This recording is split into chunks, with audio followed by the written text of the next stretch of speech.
आज का हमारा टॉपिक है तजर्बा। इंग्लिश में इसके लिए लफ्ज़ इस्तेमाल होता है एक्सपीरियंस। तजर्बा की जो इस्तिलाह है ये नफ्सियात की इस्तिलाह है।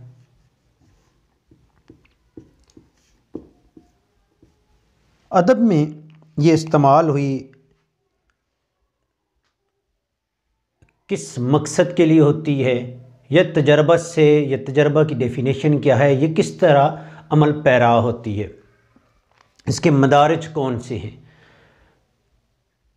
आसान अल्फाज में इंसान हवासे खमसा के ज़रिए, रकान खमसा के ज़रिए जो कुछ देखता है, महसूस करता है, वो उसके अंदर एक रूहानी कैफियत में, उसके बातिन कैफियत में एक हिवला सा तैयार होता है और जो बाद में हिवला आगे प्रोसेस के तहत आगे तजर्बे की सूरत में रुनमा होता है।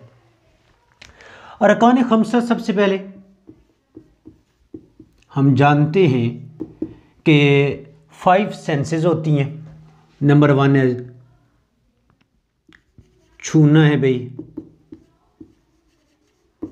देखना है, सूंघना है, उसके बाद चखना है और सुनना है। ये 5 हवासे खमसा हैं जिसकी बिना पे हम किसी चीज़ को छूकर अंदाज़ा करते हैं कि वो गर्म है, ठंडी है या उसकी हैत क्या है। देखने से किसी चीज़ की खूबसूरती, बदसूरती, हैत की हाइट, ऊंचाई, कमतर, आला-रफ़ा उसका अंदाज़ा होता है। सूंघने से हमें चीज़ पता लगती है कि इसका जो है वो खुशबूदार है, बदबूदार है या क्या टेस्ट। चखने से इसी तरह किसी चीज़ के हमें ज़ायका महसूस होता है। और उसके बाद सुनने से कि कोई भी जानवर है उसकी आवाज़ कैसी है, कोई इंसान बोल रहा है तो उसकी आवाज़ में इरताश कितनी है, लाउड कितनी है, स्लो कितनी है, या कोई मौसीकी हम सुन रहे होते हैं तो उसकी आवाज़ के अंदर जो दर्द है, लज्जत है, वो महसूस करते हैं। अब जब हम इन अरकान खमसा से जो चीज़ हासिल करते हैं, तजर्बा दर हकीकत बातन से एक ज़ाहिर होती है चीज़। बातन की आंख देखती है और खारिज को देखती है, क्योंकि ये पांचों चीज़ें जो इंसान को खारिज से हासिल होती हैं। बातन की आंख खारिज को देखकर जो अपने अंदर एक ह्यूला तरतीब पाता है चीज़, और उस ह्यूले से एक आगे मुजस्सम सूरत जिसे हम कह सकें, मुजस्सम सूरत जब बन के ज़ाहिर होती है तो वो कहलाता है तजर्बा।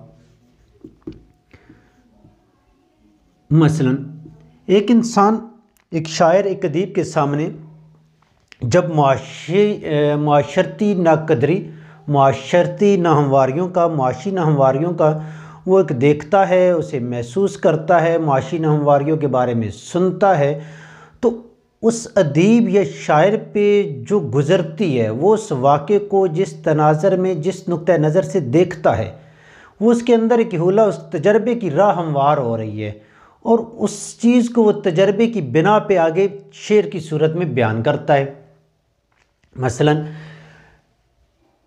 आजकल जैसे एक टॉपिक चल रहा है कि हम कहते हैं कि जी 50 साल पहले जब एक पाकिस्तान पे एक सानिया हुआ, 50-52 साल कबल कि मशरक़ी पाकिस्तान जब अलहदा हुआ, तो उसमें एक सियासी पार्टी को हुकूमत नहीं करने दी गई या हुकूमत उसे बनाने नहीं दी गई, तो उसके एवज़ हमारा मुल्क जो है 2 लाख हुआ। मौजूदा हालात भी इसी तरह चल रहे हैं। डिस्कस करना सियासत नहीं है, आपको कोई चीज़ समझाने के लिए हवाले से है। मौजूदा दौर में भी जब इंसान उस चीज़ को कंपैरिजन करता है, अब ये है तो तजर्बा ह्यूला उसके अंदर तैयार है, वो कहता है कि ये मुल्क के लिए मज़ीद नुकसानदेह है कि आज भी अगर एक पार्टी है और वो उसे हुकूमत नहीं करने दी जा रही या इलेक्शन की तरफ नहीं जा रही, तो ये जो अदीब ने देखा, महसूस किया, वो उसे ह्यूले की शक्ल में आगे तजर्बे की सूरत में से शेर में बयान करता है कि जो मुल्क के लिए अच्छा नहीं है। समझाने की हद तक था भाई। अच्छा, इसी तरह जब एक इंसान जुल्म करता है, वो अपने ओहदे का नाजायज़ इस्तेमाल करता है, अपने इख्तियारात का नाजायज़ इस्तेमाल करता है, या ज़ालिम अपने जुल्म को बरकरार रखते हुए मज़लूम पे जुल्म करता चला जाता है, तो जो अरकान खमसा है इसके तहत एक अदीब उससे क्या करता है, एक तजर्बा अख़ज़ करता है, एक नतीजा अख़ज़ करता है। मुस्तक़बिल करीब या बहीद में ये हो सकता है, ऐसा मुमकिन है।